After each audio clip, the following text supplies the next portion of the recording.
Good morning class. आज हम लोग ज्योग्राफी के एक ऐसे सेक्शन को पढ़ेंगे जो क्लाइमेटोलॉजी के हिस्से से आता है और यह पूरे क्लाइमेटोलॉजी को समझने में हमारी हेल्प करेगा और इसीलिए क्लाइमेट का इसको आधार माना जाता है। तो आप सभी जानते हैं कि क्लाइमेट का जो बेसिक आधार है वो है टेम्परेचर और रेनफॉल, और इन दोनों के बीच जो विंड है वो सिस्टम पूरा काम करता है। तो आइए हम सबसे पहले टेम्परेचर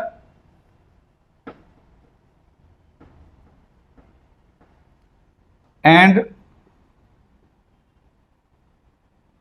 प्रेशर बेल्ट को समझने की कोशिश करेंगे। तो आप सब जानते हैं कि टेम्परेचर का मेन सोर्स जो है इस अर्थ पे सन है, और सन के एंगल जो इंसिडेंस है उसी के अकॉर्डिंग पूरे पृथ्वी के अलग अलग हिस्सों पे तापमान का, टेम्परेचर का डिस्ट्रीब्यूशन या तापमान का वितरण होता है। तो सबसे पहले आप लोग ये जानना चाहेंगे कि टेम्परेचर बेल्ट कितने होते हैं। उसको जानने के लिए हम एक मैप बनाएंगे। इस मैप के बीचों बीच जो लाइन जाती है आप सभी जानते हैं कि ये इक्वेटर होता है। इक्वेटर के ऊपर जब जाते हैं इस लाइन को 23.5 डिग्री ट्रॉपिक ऑफ कैंसर कहा जाता है, और नॉर्थ में जाते हैं एक लाइन 66.5 डिग्री का है नॉर्थ में, जिसको आर्कटिक सर्कल बोलते हैं, और ये 90 डिग्री नॉर्थ पोल और ये 90 डिग्री साउथ पोल। इधर भी ठीक उसी तरह से ट्रॉपिक ऑफ कैप्रिकॉर्न है जो 23.5 डिग्री साउथ पे है, और ये एंटार्क्टिक सर्कल है जो 66.5 डिग्री साउथ में है। अब इस बेस पे अगर हम एक एवरेज लेते हैं तो 0 से 30, 30 से 60 और 60 से 90 करते हैं दोनों हेमिस्फीयर में, दोनों गोलार्धों में। अब सन के एंगल ऑफ इंसिडेंस के अकॉर्डिंग, सूर्य की किरणों के तिरछापन और उससे मिलने वाले टेम्परेचर के अकॉर्डिंग इसको अलग अलग टेम्परेचर बेल्ट में बांटा गया है। अब देखो, सबसे पहले 0 से लेकर के 30 डिग्री तक का जो ये पूरा एरिया है दोनों हेमिस्फीयर में, इस दोनों हेमिस्फीयर में इस जोन को ट्रॉपिकल कहा जाता है। इंग्लिश में ट्रॉपिकल बोलते हैं, हिंदी में उष्ण कटिबंधीय या उष्ण कटिबंध जोन कहा जाता है तापमान का। ठीक है।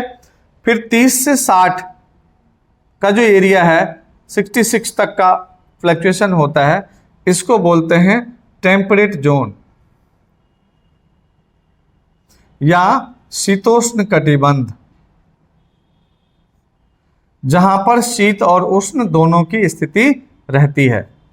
ये दूसरा जान गए। फिर 30 से 60 के जो क्षेत्र हैं उसको बोलते हैं शीत कटिबंध या कोल्ड जोन, जिसमें 90 डिग्री के आसपास का एरिया फ्रीज जोन में आता है और बाकी इसको हम शीत कटिबंध बोलते हैं। यही कंडीशन इधर भी है। 60 तक में टेम्परेट जोन, जिसको कि शीतोष्ण बोले उधर, जो नॉर्थ में वो सेम साउथ में है, और इसके बाद 90 डिग्री तक हम इसे शीत कटिबंध या कोल्ड जोन, जिसको फ्रिजिड जोन भी कहा जाता है। अब इस तरह से हम देखते हैं तो क्या मिला हमें, 1 2 3 4 5। इसका मतलब टोटल टेम्परेचर बेल्ट कितना हुआ, टेम्परेचर बेल्ट की संख्या हुई 5। इसका मतलब इन्हीं टेम्परेचर बेल्ट के बीच में सारी एक्टिविटी होती है, विंड का मूवमेंट और एटमॉस्फेयर का सर्कुलेशन, सब कुछ इसी बीच में चलता है। अब 0 से 30 डिग्री के बीच में, यानी कि ये ट्रॉपिकल हुआ, दोनों हेमिस्फीयर में ये ट्रॉपिकल हुआ।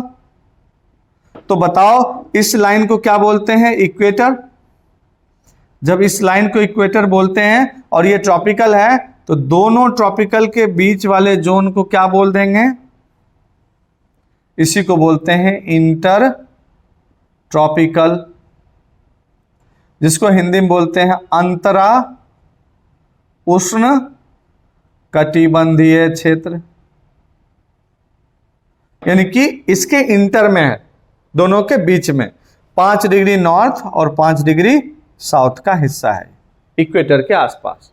इसको ITCZ भी कहा जाता है, इंटर ट्रॉपिकल कन्वर्जेंस जोन। अब आप बताइए, जब ये 30 डिग्री के आसपास आएंगे तो यहां पर ये बॉर्डर पर जो चीजें होंगी, इधर है टेम्परेट और इधर है ट्रॉपिकल, तो बीच वाले को क्या कह देंगे? इसको कहते हैं सब ट्रॉपिकल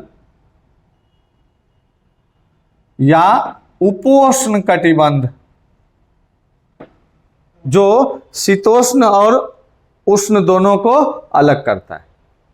फिर इधर आ जाएंगे, ये पोलर एरिया है। कोल्ड का मतलब क्या हुआ? ये पोलर ध्रुवीय क्षेत्र है। पोल और इसके टेम्परेचर के बीच में इस एरिया को बोलते हैं सब पोलर जोन। तो कोल्ड वाले को हम पोलर लिख सकते हैं, पोलर लिख दीजिए, आप चाहे स्टार्टिंग में लिख दीजिए, ठीक है। तो ऐसे करके अब आप देखिए, बीच बीच में बॉर्डर आया, आपको इसको टेम्परेचर बेल्ट में नहीं काउंट करना है, ये डिवाइडर है। पहला डिवाइडर कौन सा हुआ? इंटर ट्रॉपिकल, दोनों ट्रॉपिकल के बीच में। दूसरा डिवाइडर कौन हुआ? सब ट्रॉपिकल, टेम्परेट और ट्रॉपिकल बीच में। तीसरा डिवाइडर क्या हुआ? सब पोलर, टेम्परेट और पोलर के बीच में, जिसको कोल्ड हमने लिखा था, राइट। ऐसे करके ये डिवाइडर हुआ, इसको काउंट नहीं करेंगे इसमें। तो बेल्ट कितने हुए टेम्परेचर के? 5। अब इन्हीं टेम्परेचर बेल्ट के साथ साथ प्रेशर बेल्ट भी होता है, जिसके बीच में सारी क्लाइमेटिक एक्टिविटी होती है। आइए हम लोग अब देखते हैं प्रेशर बेल्ट क्या होता है। अब यहां पे जैसे ऑलरेडी हेडिंग है, तो आप यहां पर देखेंगे कि एक पिक्चर हम लोग और ड्रॉ करते हैं। पिक्चर की लाइनिंग आपकी बिल्कुल सही रहे, और यहां पर हम 0 डिग्री की स्थिति को देखते हैं। अब 0 डिग्री की स्थिति पे आप नाम बस ध्यान रखिएगा, इंटर ट्रॉपिकल जोन है, इक्वेटोरियल जोन है। अब देखिए 0 से वही 23.5, 30 डिग्री तक का रेंज 66.5। डायरेक्ट अगर हम लिखें तो 30, 60, 90 लिख देते हैं नॉर्थ पोल। फिर इधर कर दें डायरेक्ट तो 30 और 60 और ये 90, इन तीनों को कर दिया। अब आपको देखना है कि इसमें प्रेशर बेल्ट कैसे कैसे होता है। आपको पता ही है कि प्रेशर बेल्ट को कौन कौन प्रभावित करता है या कौन डिसाइड करता है। ओरिजिन क्या है प्रेशर बेल्ट का? तो प्रेशर बेल्ट किसी भी क्षेत्र में 2 तरह के प्रेशर होते हैं, या तो हाई प्रेशर या लो प्रेशर। इसका कारण क्या है? तो प्रेशर जो है अलग अलग जगहों पे किसके द्वारा डिसाइड होता है? तो प्रेशर डिसाइड करने वाला 2 फैक्टर है। एक होता है टेम्परेचर, जो आपने देख लिया है। तो आइए हम टेम्परेचर से देखते हैं, फिर दूसरा बताएंगे। इन जगहों पर टेम्परेचर क्या होता है? हाई होता है। तो प्रेशर क्या होगा? टेम्परेचर हाई, तो यहां प्रेशर होगा लो। तो ये पहला लो प्रेशर बेल्ट हुआ। कौन से जोन में? इक्वेटोरियल जोन में। इसलिए इसको विषुवत रेखीय निम्न वायुदाब की पेटी बोलेंगे, इक्वेटोरियल लो प्रेशर बेल्ट की पेटी बोलेंगे।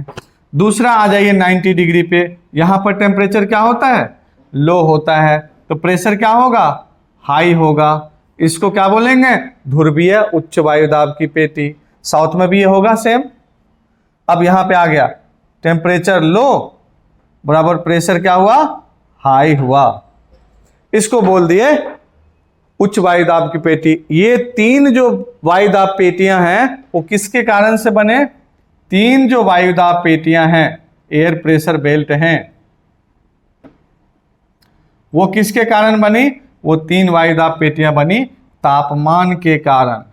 तो तापजन्य हो जाएगा ये। इसको तापमान के कारण तो हम इसको लिख दें तापजन्य ही, इंग्लिश में इसको बोलते हैं थर्मल। तो ये थर्मल कॉज हो गया। दूसरा, अब बीच में जगह खाली है, 1 2 3 4। दूसरा कॉज को बोलते हैं डायनेमिक। डायनेमिक को बोलते हैं गतिजन्य, यानी कि पृथ्वी का जो रोटेशन है, उस रोटेशन के कारण हवाएं कभी ऊपर उठती हैं तो कहीं पर हवाएं नीचे उतरती हैं। अब हवाओं, यहां पर देखिए टेम्परेचर हाई है, प्रेशर क्या होना चाहिए था? लो। लेकिन आप अक्सर किताबों में क्या पढ़ते हैं, हाई प्रेशर। तो क्या टेम्परेचर हाई होने के बावजूद भी प्रेशर हाई हो सकता है? हाँ, हो सकता है। यदि अर्थ का डायनेमिक गति ज्यादा हो टेम्परेचर से प्रभाव डालने में, तो यहां से देखिए ऊपर उठने वाली हवाएं यहां से जाके यहां क्या होती हैं, नीचे उतरती हैं ऊपरी आकाश से, फिर यहां से इधर और ऐसे गोल गोल घूमती हैं। तो ऊपरी आकाश से जो हवाएं नीचे उतरी कितने डिग्री पर उतरी, 30 डिग्री पर, इसलिए इसको हाई प्रेशर बेल्ट कहा जाता है। दोनों साइड लिखते हैं हाई प्रेशर। यहां पर भी टेम्परेचर हाई होने के बावजूद क्या है, प्रेशर हाई है। अब इधर भी यहां से हवाएं नीचे उतरी और फिर ऐसे करके गोल गोल घूम गई। इस तरह से आप 2 सर्कल देख रहे हैं। इसी को हेडली महोदय ने खोजा था, इसलिए इसको हेडली कोशिका या हेडली सेल बोला जाता है।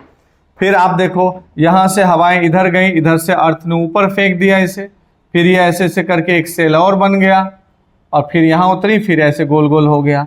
तो यहां से 60 डिग्री के आसपास टेम्परेचर तो लो है बच्चों, बट प्रेशर भी क्या है, प्रेशर भी लो ही है, क्योंकि हवाएं क्या हुई यहां से ऊपर उठ गई। तो जैसे उधर से हवाएं आई, अर्थ ने उसको ऊपर फेंक दिया, जिसके वजह से धरती पे ये टिकी नहीं और टेम्परेचर डाउन होने के बावजूद भी यहाँ पर क्या हो गया, लो प्रेशर। यही स्थिति यहाँ पर आई, इधर से हवा इधर आई, ये फेंक दिया ऊपर, ऊपर गई, ऊपर फैल करके कुछ इधर उतरी और कुछ फिर वही 30 डिग्री के पास जाकर। इसको फेरल महोदय ने खोजा था, इसलिए इसको फेरल कोशिका या फेरल सेल बोलते हैं। और लास्ट में ये पोलर सेल है दोनों तरफ, जिसको ध्रुवीय कोशिका बोलते हैं।